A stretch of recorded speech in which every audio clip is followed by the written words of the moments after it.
안녕하세요. 뻔뻔한 목독방입니다. 구독과 좋아요, 알림 설정, 회원가입 부탁드리겠습니다. 확실히 지금 대세는 잔금 여부죠.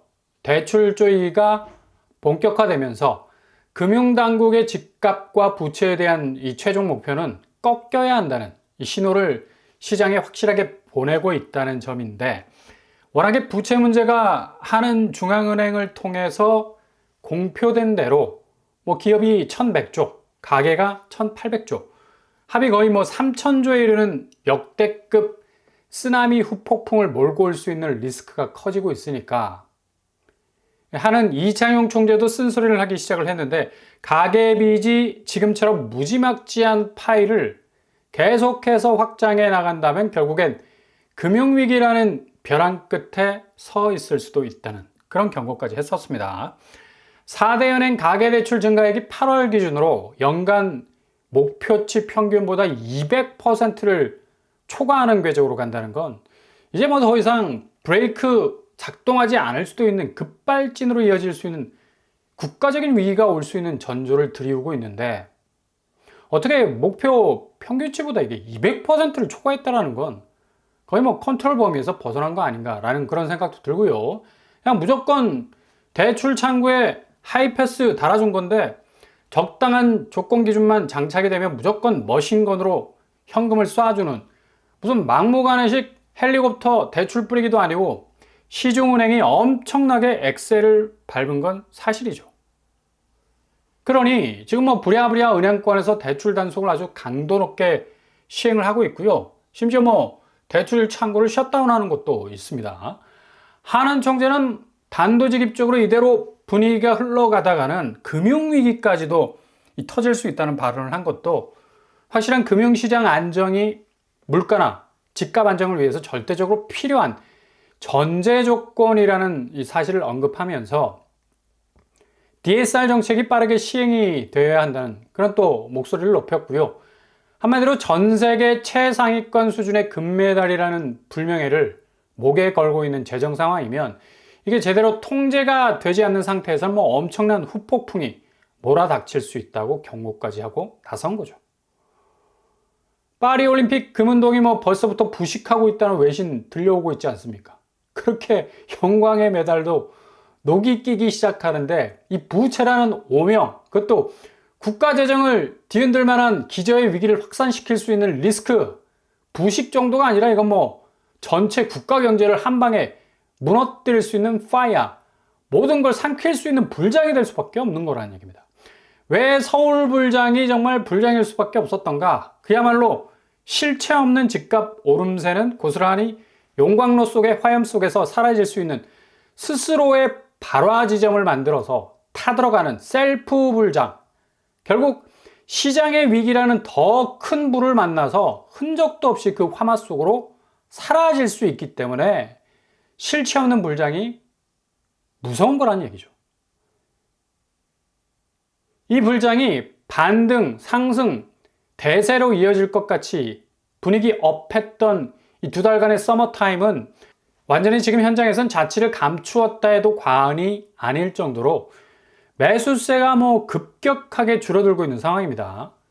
이제 끝물, 그러니까 9월 1일부터 스트레스 DSR 2단계가 시작이 되는 즈음 마지막 막차로 달려보자라는 지금의 엄중한 분위기 아랑곳하지 않는 일부 영끌 분위기는 거의 8월에만 10조에 가까운 대출 땡겼을 거라는 예상이 나올 만큼 어마무시한 대출 행렬이 막판 시간차를 두고 내달릴 것으로 예상을 하고 있는데, 이게 무서운 게 대출 관성의 힘이라는 것도 작용을 해서 아무리 시중은행에서 대출 블러킹을 치더라도 물은 막히면 우회에서 흐르듯이 대출 수요 역시도 우회적인 방법으로 무한할 정도의 자금 땡기기를 시도를 하게 되는 건데, 가장 손에 쉽게 닿을 수 있는 것이 바로 신용카드 아닙니까? 카드론 대출이 급증하고 있는 상황이죠. 이러니 당연히 카드사 순이익은 1조 4천억이나 증가를 하고 있고요. 전년 동기 대비 800억 정도 증가 추세. 특히 총 수익 중에 카드 대출 수익이 1942억 원. 무슨 클래식 게임 이름도 아니고 1942, 오락실 뿅뿅뿅. 1942억이라는 얘기. 정말 이렇게 대출이 살아있는 생물이라는 동선을 가지고 있어서 은행이 전방위적으로 대출을 막아서는 일이 빈번해질수록 수요는 다른 선택지로 이동을 하게 되는 그런 관성의 힘이 작용을 한다는 얘기죠. 그러니 제일 중요한 대출 감소 추세도 핀셋이 될 수 있겠지만 무엇보다도 집값이죠. 집값이 정상화될 수 있는 수준으로 가게 된다면 이렇게까지 미친 듯이 대출 수요가 앞뒤 가리지 않고 공격적으로 올라탈 이유가 전혀 없는 겁니다. 지금 이렇게 급작스럽게 대출 수요가 폭증하게 된 건 다른 이유를 다 떠나서라도 메인 테마를 범접하지 못하는 거. 바로 그 테마의 주인공이 바로 올라가는 집값 때문 아니었습니까? 집값이 오르는데 무조건 빚내서 집을 확보하면 자연 자산 가치가 증식이 될 거라는 생각 때문에 허리가 나갈 정도로 무리를 하는 거야. 디스크 아무 때나 나가는 거 아니죠. 무리하게 뭔가를 자신의 힘에 붙일 정도로 번쩍 들게 되면 우두둑 그냥 한 방에 나가 떨어질 정도로 옴짝달싹하지 못하는 그냥 그대로 그 자리에서 무너지게 되는 부침 현상이 생기게 되는데 이게 단지 물리적인 인체가 받는 하중만이 아니라는 얘기입니다. 대출은 특히 자기 소득의 몇 배를 땡기게 되면 그냥 그동안에 자기 자산의 근간이 다 무너지게 되죠. 자산의 요추가 되던 단단하게 받쳐주던 허리가 무너지기 시작을 하는데 그렇게 무리하게 대출을 땡기는 순간부터 인생을 갈아넣기 시작하는 그런 서막이 열리게 되는 거고요. 그 고통을 고스란히 개인이 떠안아야 하는 거고 그런 고통은 결국 경제 근간을 흔들 수 있는 국가 기둥이 부실해지게 되는 건 당연한 일이죠. 그러니 하는 총재도 뭐 연속해서 가계부채에 대한 경고성 발언을 이어가고 있는 건데 어제 DH방배는 이런 분위기를 무색하게 할 정도였죠. 전날 특별공급에서 뭐 거의 3만 명에 육박하던 경쟁률이 심상치 않더니만 1순위 청약에선 5만 8천 명이 몰려서 경쟁률은 90대 1을 찍었습니다. 여기 물량이 꽤 되는 거 아닙니까? 1순위만 해도 뭐 강남권인데 650세대. 근데 던져진 통장은 5만 8,684명이 던졌고 5구제곱이 17억 그리고 84제곱 22억에 달하는 거의 난이도 극상이라 말해도 될 정도로 높은 곳이었음에도 불구하고 특공 일반 합치면 거의 뭐 10만 명의 사람들이 몰린 건데 그냥 지금 국가 비상사태가 터져 나올 정도로 부채 문제 때문에 온 나라가 뒤숭숭한 상황인데도 강남 분양에서의 20억이 넘는 아파트에 이렇게 많은 사람들이 쏠린 것도 이게 사태의 심각성이 전혀 공감대가 형성이 되지 않는다라는 거고 특히 여기는 분상제 적용이 되는 곳임에도 불구하고 실거주 의무가 적용이 안 돼서 잔금 활용도 면에서 전세로 돌릴 수 있는 틈새가 있다는 이유로 이렇게까지 많은 사람들이 몰린 것으로 보입니다. 그러나 계약금 중도금이 거의 뭐 10억 이상을 쏟아부어야 하는 곳인데 이거 아무리 전세보증금 실드가 있다 하지만 지금 대출 쪼이기가 본격화되고 있는 시점에선 아무리 세입자들여서 전세로 돌려도 정작 자기가 전세로 살 집을 전세 대출로 막아야 할 상황이 올 건데 자금 압박이 이만저만 아닌 상황이 올 수가 있어요. 왜냐? 전세 대출까지 쪼이고 있기 때문에. 그러니 소형 평수, 그러니까 국평보다 5억 정도가 싼, 어떻게 싸다고 얘기하기도 좀 그래요. 5구 제곱이 17억이에요, 17억. 그래서 233대 1의 경쟁률이 나오지 않았습니까? 그리고 기본적으로 깔려있는 심리가 강남 아파트는 파죽지세로 오를 것이라는 기대감. 이게 가장 힙포인트가 될 건데 이것도 결코 장담할 수 없는 사안은 바로 올해 말부터 시작될 자산시장의 대변화를 강남 아파트가 얼마나 견뎌낼지 이것도 상당히 불안한 요소죠. 2달간 올랐던 서울 집값의 분위기라면 충분히 승부를 걸어볼 수 있겠다라고 판단이 선 것 같아 보여도 결코 장담할 수 없는 한국만의 자산시장 재편이 시작이 될 겁니다. 세계가 지금 뭐 기준금리나 간보기를 하는 동안 절대로 금리를 이동시키지 못할 것은 뭐 한국에서 당연히 벌어지는 일이고 지금 딱 상황만 봐도 그렇지 않습니까? 세계 대부분의 선진국들은 금리를 어떻게 해서든 내려보려고 안간힘을 쓰고 있는데 지금 한국은 시중은행을 중심으로 어떻게 해서든 금리를 올리려고 젖먹던 힘까지 끌어모으고 있어요. 이게 지금 시중은행 금리에서만 끝나는 게 아니죠. 결국엔 중앙은행 차원에서의 기준금리도 반대로 가게 될 겁니다. 지금처럼 부채와 집값 문제가 대두가 되고선 중앙은행이 내수 진작을 위해서 진작에 금리를 내렸어야 했는데 결국엔 뭐 물가의 원흉인 소비 여력의 부족이 계속해서 생활물가 압박하고 나서고 있고 내수를 이렇게 무너뜨리고 있는데 무슨 수로 금리라는 하나의 창을 딸랑 들고 대군과 맞서 싸울 수 있겠습니까?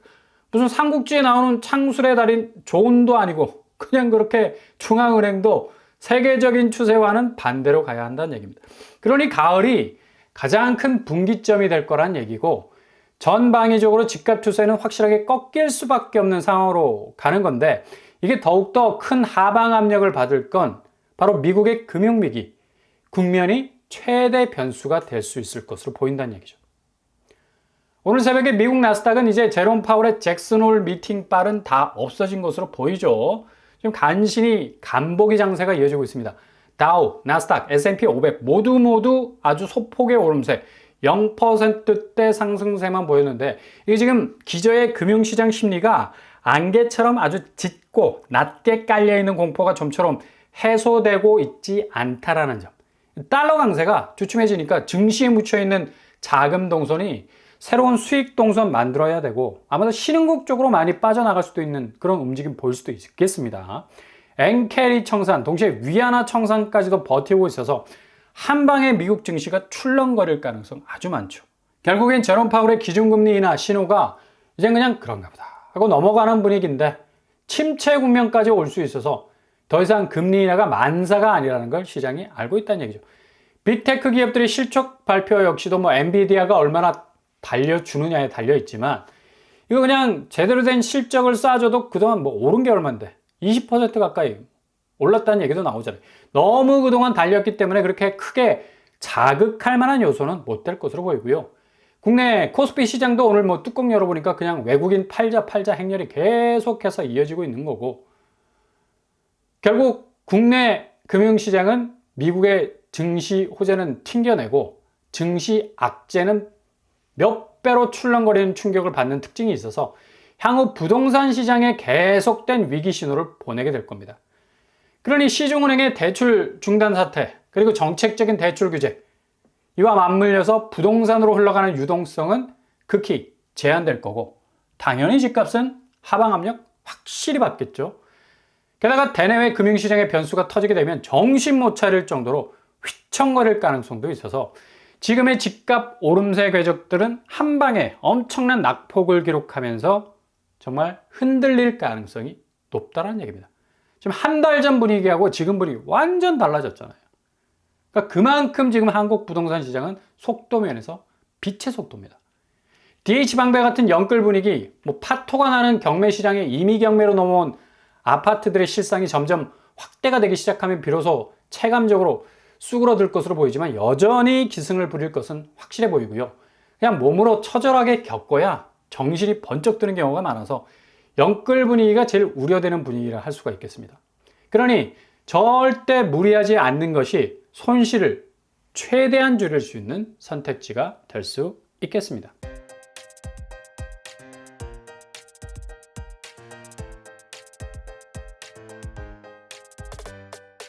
오늘의 부동산 캐릭터, 확실히 지금 대세는 은행권의 이 대출 유무, 이게 잔금과 연결이 돼서 대출 중단 사태가 터져 나오게 되면서 이젠 부동산 자금의 흐름이 본격적으로 끊어질 모양새.